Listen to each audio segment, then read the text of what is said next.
गुरु और शुक्र की युति के बारे में हम लगातार चर्चा कर रहे हैं और मिथुन लगन के चार्ट में हम एक एक भाव को यहाँ डिस्कस कर रहे हैं। इस वीडियो में देखेंगे सिक्स्थ हाउस के लिए। सिक्स्थ हाउस में जहाँ गुरु और शुक्र की युति अगर आपकी बन रही है तो ये वृश्चिक राशि में यहाँ बनेगी, जो आप यहाँ चार्ट में देख सकते हैं। यहाँ गुरु अपने मित्र मंगल के घर में स्थित होंगे, लेकिन शुक्र के लिए मंगल शत्रु है। तो शुक्र यहाँ जब भी स्थित है तो क्योंकि शुभ ग्रह के साथ स्थित है और गुरु और शुक्र दोनों ही अत्यंत शुभ ग्रहों की श्रेणी में आते हैं, इसलिए कुल मिलाकर अगर देखा जाए तो यहाँ अगर शुक्र गुरु के क्लोज हुए तो यहाँ उतना ज्यादा नकारात्मक परिणाम फिर आपको देखने को नहीं मिलेगा। इसके साथ साथ यहाँ जो शुक्र है वो विपरीत राजयोग भी बना रहे हैं, क्योंकि वो 12th लॉर्ड है और यहाँ से वो अपने ही भाव पे दृष्टि भी डाल रहे हैं। बट गुरु और शुक्र की जो युति है वो ज्ञान के मामले में, धन के मामले में, लग्जरी के मामले में, आध्यात्म के मामले में, साथ साथ में आपकी मैरिड लाइफ के मामले में बहुत ही इंपॉर्टेंट युति कही जा सकती है। इस युति का जो योगदान रहेगा इन सब में तो रहेगा ही रहेगा, बाकी आपके कैरियर में इस युति का बहुत बड़ा योगदान रहेगा। नॉर्मली जब भी दोनों ही ग्रह अगर इस प्रकार से सिक्स्थ हाउस में स्थित हो तो यहाँ गुरु बहुत ही अच्छी स्थिति में और बली होने चाहिए, क्योंकि गुरु के अच्छे होने का फायदा जो है यहाँ शुक्र को भी मिल सकेगा।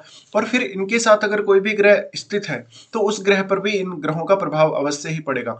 अब अगर इनके साथ कोई भी शुभ ग्रह यहाँ स्थित हुआ तो और भी आपके लिए बेनिफिशियल है, लेकिन अगर यहाँ कोई क्रूर ग्रह स्थित हुआ तो उस वजह से फिर शुक्र पर थोड़ा ज्यादा नकारात्मक प्रभाव पड़ सकता है।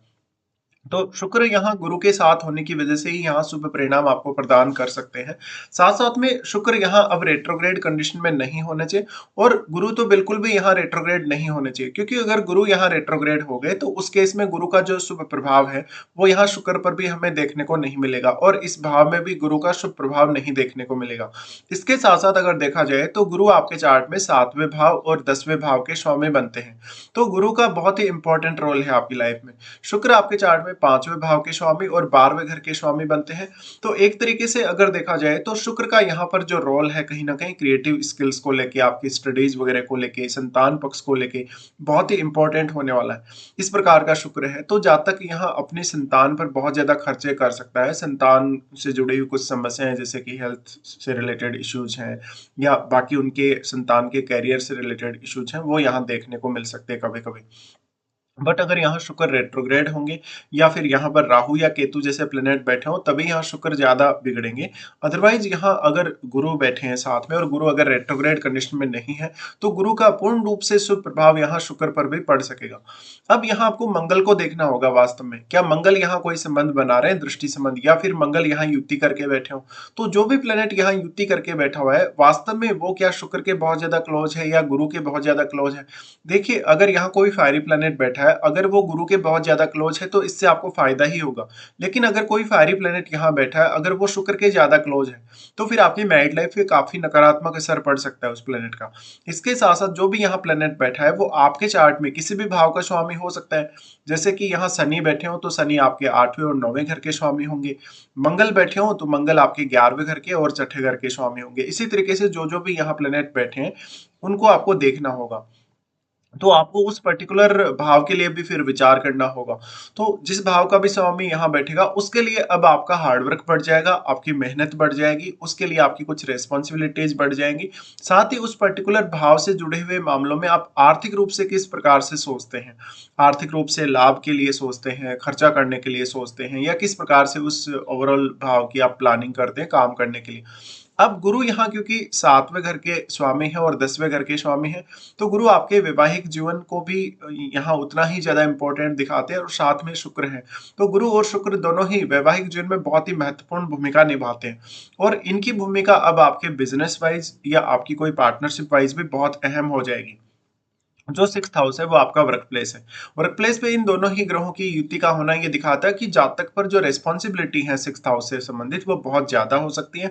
जातक को कुछ एक्स्ट्रा काम दिया गया हो अपने वर्क प्लेस पे, या जातक को कुछ बहुत बड़े बड़े खर्चे अपने जीवन में करने पड़े और खुद की कमाई से ही वो सारे के सारे खर्चे आपको देखने को मिले। इसके साथ साथ यहाँ जो शुक्र है वो पंचम के स्वामी है। पंचम के स्वामी होकर जब इस प्रकार से शुक्र स्थित है तो जातक को अपनी क्रिएटिव स्किल्स के लिए बहुत हार्डवर्क करना पड़ेगा। जातक को कभी-कभी ऐसा होगा जब उसका अपना अर्निंग्स पे कंट्रोल नहीं होगा या अपने खर्चों पे कंट्रोल नहीं होगा, तो जातक को अपनी फाइनेंशियल प्लानिंग बहुत ही बेहतर तरीके से करनी होगी। साथ-साथ में यहाँ जो लव अफेयर्स वगैरह हैं जातक के या जो भी उसकी क्रिएटिविटी है, उसको लेकर भी जातक को स्ट्रगल ही करना पड़ेगा।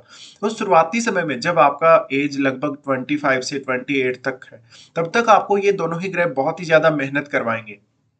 फिर शुक्र यहाँ क्योंकि 12th लॉर्ड है और 12th हाउस से यहाँ वो दृष्टि भी डाल रहे, तो यहाँ शुक्र की दृष्टि होने से कुछ हद तक आपको यहाँ पर ये देखने को मिलेगा कि आप भौतिक जीवन की तरफ थोड़ा ज्यादा आकर्षित होंगे। लेकिन क्योंकि गुरु यहाँ साथ बैठे हैं तो गुरु आध्यात्म की तरफ भी लेकर जाते हैं, क्योंकि लेकिन 12th हाउस है वो शुक्र का घर है, इसलिए यहाँ शुक्र आपको ज्यादातर भौतिक मामलों की तरफ ही आकर्षित करेंगे। पर अगर गुरु के बहुत ज्यादा शुक्र यहाँ क्लोज हुए तो गुरु का प्रभाव अवश्य ही शुक्र पर पड़ेगा। इसके साथ साथ क्योंकि गुरु का भी दृष्टि है 12th हाउस पे, तो आपको इस तरीके से विचार करना होगा। फिर शुक्र क्योंकि 12th लॉर्ड खुद ही है, तो यहाँ आपकी डेली रूटीन, आपका डेली का जो लाइफ है, आपकी किस तरीके से आप प्लान करते हो अपनी रूटीन वर्क को, वो बहुत इंपॉर्टेंट होगा आपके लिए। इसके साथ साथ आप अपनी जो इनकम है और अपने जो खर्चे हैं उनमें किस तरीके का बैलेंस लेके चलते हो, ये भी बहुत इंपॉर्टेंट है। इसके साथ साथ यहाँ गुरु आपको काफी हेल्प करेंगे।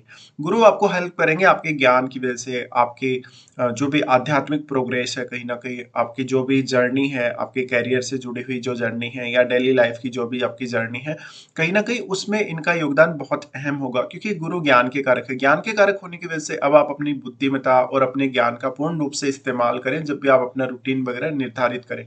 इसके साथ साथ ऐसा जो भी जातक होगा वो अपने कलीग्स के लिए और अपने बॉस के लिए बहुत ज्यादा सपोर्टिव होगा, क्योंकि यहाँ गुरु आपके ज्ञान को दर्शा रहे हैं, आपकी विवेक और आपकी बुद्धि को दर्शा रहे हैं। तो आप जो भी अपना विवेक होगा, जो भी अपनी बुद्धि होगी, उसका इस्तेमाल 6th हाउस से जुड़े कार्यों में करेंगे और इसका इस्तेमाल अपने वर्क प्लेस पे करेंगे। तो वर्क प्लेस पे आपके जो कलीग्स होंगे, आपके जो बॉस होंगे, उनको आप बहुत यहाँ सपोर्ट कर सकते हो।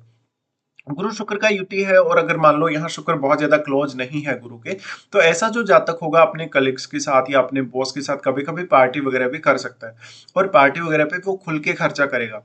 अब यहाँ पे अगर देखा जाए तो गुरु 10th लॉर्ड है। 10th लॉर्ड होने के केस में गुरु का यहाँ अगर 6th हाउस में प्लेसमेंट है तो निश्चित तौर पे ही कैरियर के लिए गुरु यहाँ बहुत इंपॉर्टेंट प्लेनेट है, और वो यहाँ 10th हाउस पे अपने ही भाव पे दृष्टि भी डाल रहे हैं। अब अगर बात करें वैवाहिक जीवन की, तो वैवाहिक जीवन के हिसाब से दोनों ही ग्रह बहुत ही ज्यादा महत्वपूर्ण है। एक तरफ जहां गुरु स्त्रियों के लिए उनके हस्बैंड के कारक हैं, और दूसरी तरफ अगर पुरुषों के लिए देखा जाए तो शुक्र उनकी वाइफ के कारक हैं, या लड़कों के जीवन में जितने भी उनकी फ्रेंडशिप होती है, जितने भी उनके अफेयर्स होते हैं स्पेशली स्त्रियों से, तो उनके कारक भी शुक्र हैं। इसलिए वैवाहिक जीवन के लिए ये स्थिति बहुत ही ज्यादा अहम है। अगर मान लीजिए आपका स्त्री का चार्ट है और आपका मिथुन लगन है, अगर गुरु इस प्रकार से प्लेस्ड है यहाँ पर, तो आपके करियर के लिए तो वो इम्पोर्टेंट होते ही होते हैं, आपके वैवाहिक जीवन के लिए वो और भी ज्यादा इम्पोर्टेंट होते हैं, क्योंकि वैसे भी गुरु आपके आपके हस्बैंड के कारक हैं, बट वो आपके सप्तमेश भी हैं, तो गुरु का बहुत ही इंपॉर्टेंट प्रभाव पड़ेगा। अब यहाँ अगर शुक्र स्थित है तो इसका मतलब है कि आपका जो हस्बैंड होगा वो बहुत ज्यादा खर्चे करने वाला हो सकता है, या वो अपने वर्क प्लेस पे पार्टी वगैरह करने वाला हो सकता है, थोड़ा रंगीले स्वभाव का हो सकता है। साथ ही जब आपका विवाह हुआ है उस समय या तो विवाह पर खर्चा बहुत ज्यादा होगा, या ऑलरेडी आपके हस्बैंड पर कर्ज हो सकता है। इसी तरीके से अगर हम बात करें शुक्र की, तो शुक्र क्योंकि पुरुषों के लिए उनकी वाइफ के कारक है। अब अगर यहाँ गुरु युति कर रहे हैं शुक्र के साथ, तो निश्चित तौर पे ही आपका जिस भी लड़की से विवाह होगा या जो भी आपकी वाइफ होंगी, वो काफी समझदार होंगी, विवेकशील होंगी, बुद्धिमान होंगी, और कहीं ना कहीं उनके अंदर जो स्पिरिचुअल गुण है, जो गुरु के गुण है, वो अवश्य रहेंगे। और आपकी वाइफ आपको भी काफी ज्यादा सपोर्ट करती रहेंगी, और क्योंकि आपके लिए सप्तमेश खुद यहाँ गुरु ही है, तो ऐसा भी हो सकता है कि विवाह के पश्चात आपके ऊपर कुछ ज्यादा जिम्मेदारियां आ जाए, अपने हेल्थ वगैरह को लेके, अपने करियर वगैरह को लेके, या अपने रूटीन वर्क को लेके। तो यहाँ पे इस बात की बहुत हद तक पॉसिबिलिटी है। साथ साथ में यहाँ गुरु और शुक्र बैठे हैं, तो जातक जो है वो अपने वर्क प्लेस पे जो जो भी समस्याएं आती है, कभी कभी उनको अच्छे से झेल नहीं पाता, या वो इतना सक्षम नहीं होता, चाहे वो स्त्री हो चाहे पुरुष हो। हालांकि वो बहुत ही ज्यादा कंफर्टेबल स्थिति चाहता है हमेशा अपने वर्क प्लेस पे। तो ये भी एक थोड़ा सा इश्यू रहेगा। अगर यहाँ कोई भी फायरी प्लेनेट होगा तो फायरी प्लेनेट इन दोनों ही ग्रहों पर काफी ज्यादा प्रभाव डालेगा, लेकिन फायरी प्लेनेट मोस्टली यहाँ गुरु पर उतना नेगेटिव प्रभाव नहीं डाल पाएगा, बल्कि शुक्र पर ज्यादा नेगेटिव प्रभाव पड़ेगा। तो शुक्र क्या वास्तव में कोई भी यहाँ फायरी प्लेनेट बैठा है तो उसके अगर बहुत ज्यादा क्लोज हो तो आपको वो जरूर देखना है। इससे आपके वैवाहिक जीवन पे और आपके रूटीन वर्क पे काफी असर पड़ेगा। साथ साथ में आपके कलीग्स के साथ, आपके बॉस के साथ भी आपके रिलेशनशिप बहुत ज्यादा प्रभावित होंगे। अब अगर हम इनकी दृष्टियों के हिसाब से बात करें तो गुरु सबसे पहले यहाँ दृष्टि डालते हैं 10th हाउस पे। 10th हाउस पे जब भी गुरु दृष्टि डालेंगे तो कैरियर के लिए बहुत ज्यादा अच्छा है। वो आपको कैरियर में इतनी ज्यादा सक्षमता देंगे कि आप अपना रूटीन वर्क को अच्छे से मैनेज करते हुए साथ साथ में जो भी आप कंपटीशन वगैरह फाइट करें उनमें बेहतर प्रदर्शन कर सकें। इसके साथ ही अपने ज्ञान, अपनी बुद्धिमत्ता और विवेक से काम करते हुए आप अपने कैरियर में काफी तेजी से आगे बढ़ सकते हैं। तो यहाँ इस प्रकार का जो गुरु रहेगा आपको मेहनत तो काफी ज्यादा करवाएगा, पर इसमें आपका ज्ञान महत्वपूर्ण है। आपकी जो कहीं न कहीं योग्यता है वो बहुत ज़्यादा महत्वपूर्ण हो जाती है आपके करियर के लिए। गुरु यहाँ दृष्टि डालेंगे तो अपने ही भाव पे दृष्टि डालेंगे और ये इनकी 5वीं दृष्टि है। 5वीं दृष्टि यहाँ पड़ेगी तो निश्चित तौर पे ही करियर में बहुत ज़्यादा स्टेबिलिटी आपको गुरु दे सकते हैं, लेकिन आपको ज़िम्मेदारियाँ बहुत ही ज़्यादा वहन करनी होंगी। इसके साथ-साथ ऐसा हो सकता है कि जो भी आपको इनकम हो रही है, जो भी आप धन कमा रहे हैं, पैसा कमा रहे हैं, जो भी आपकी सैलरी है, वो बहुत ज़्यादा खर्चे होने की वजह से आपके लिए सफिशिएंट नहीं है। फिर यहाँ इनका अगर देखा जाए तो गुरु का दृष्टि रहेगा 12th हाउस पे। अब जो शुक्र का दृष्टि है वो भी यहाँ 12th हाउस पे है। तो यहाँ अब क्योंकि गुरु के साथ होने की वजह से शुक्र क्योंकि 12th लॉर्ड ही है खुद, इसलिए यहाँ थोड़ा-सा आप गुरु से संबंधित जो विवेक है, जो ज्ञान है उसका प्रयोग करके अपनी आर्थिक स्थिति को मैनेज कर सकते हो। आपके जो फालतू के खर्चे हैं, जो इस प्रकार के कुछ खर्चे हैं जो अनर्गल के हैं या जो वास्तव में आपके लिए सही नहीं है, उन खर्चों को आप मैनेज कर सकते हो। साथ ही यहाँ अगर गुरु ज़्यादा स्ट्रॉन्ग है तो वैवाहिक जीवन पे थोड़ा कभी-कभी नकारात्मक असर पड़ता है, क्योंकि पार्टनर के साथ जातक उतना संतुष्ट होता नहीं है और यहाँ गुरु दृष्टि डाल ही रहे हैं ऑलरेडी। तो शुक्र अगर यहाँ कमज़ोर हो गए हैं आपके वास्तव में, शुक्र अगर यहाँ रेट्रोग्रेड है, शुक्र अगर यहाँ केतु के साथ स्थित है तो आपको प्रॉब्लम्स आएँगी वैवाहिक जीवन में। इसके अलावा लेकिन अगर गुरु रेट्रोग्रेड हो गए तो फिर करियर को लेकर ज़्यादा इश्यूज रहेंगे आपको। तो दोनों की जो दृष्टि यहाँ आपके 12th हाउस पे पड़ रही है, उस मामले में आपको किस तरीके से खर्चे करने हैं, किस तरीके से अपने आर्थिक स्थिति को मैनेज करना है, वो आपको समझना होगा। इसके साथ साथ यहाँ कैरियर के लिए आपका कोई फॉरेन कनेक्शन बन सकता है, क्योंकि यहाँ 10th लॉर्ड और 7th लॉर्ड खुद गुरु हैं, जो कि आपके 12th लॉर्ड के साथ ही बैठे हैं 6th हाउस में। तो यहाँ पे हो सकता है कि जातक को या तो अपने कैरियर के लिए फिर बहुत ज़्यादा मेहनत करनी पड़े, या अपने कैरियर के लिए उसको बहुत ज़्यादा टूर वगैरह करने पड़े, या फिर उसको फॉरेन सेटल होना पड़े, या लगातार विदेश यात्राएं करनी पड़े। फिर यहाँ से इनका दृष्टि पड़ेगा सेकंड हाउस पे। सेकंड हाउस पे जो दृष्टि पड़ेगा वो आपको काफी हेल्प करेगा। यहाँ पर आपको आपकी फैमिली से जुड़े हुए इश्यूज, आपके जो फैमिली के रूटीन वर्क है उनमें, आपके आर्थिक स्थिति को लेके, आपकी वेल्थ मैनेजमेंट को लेके, साथ साथ में यहाँ आपकी फैमिली पर जो जो भी आप खर्चे करने वाले हो, फैमिली के सदस्यों के साथ आपका बिहेवियर है, उनसे आपको जो जो भी सपोर्ट मिलेगा, कुछ हद तक यहाँ आपके ऊपर ही जिम्मेदारियां ज्यादा रहेंगी।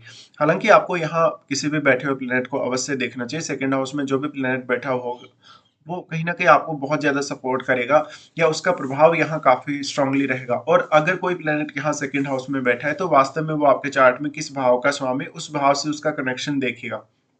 अगर हम मान लेते हैं यहाँ सूर्य ही बैठे हो, तो सूर्य क्योंकि आपके थर्ड लॉर्ड है, अगर यहाँ सूर्य बैठेंगे तो आपको बेहतरीन सपोर्ट कर पाएंगे, क्योंकि थर्ड हाउस है वो आपके खुद के एफर्ट्स का है। तो इसी तरीके से आपको अन्य जो भी यहाँ अगर ग्रह बैठा है तो उसको देखिएगा। यहाँ गुरु की दृष्टि पड़ रही है तो जातक अपनी फैमिली के साथ हो सकता है शुरुआत में उतना टाइम स्पेंड ना कर पाए, लेकिन जातक अपने फैमिली के कार्यों में अपना विवेक और अपनी बुद्धिमत्ता का इस्तेमाल अच्छे से कर पाएगा। साथ ही जातक किसी को कोई एडवाइस वगैरह भी दे, किसी का कुछ अपने वाणी से सपोर्ट करे या किसी को अप्रिशिएट करे, तो वो बात बहुत ज्यादा अच्छी रह सकती है सामने वाले पर्सन के लिए।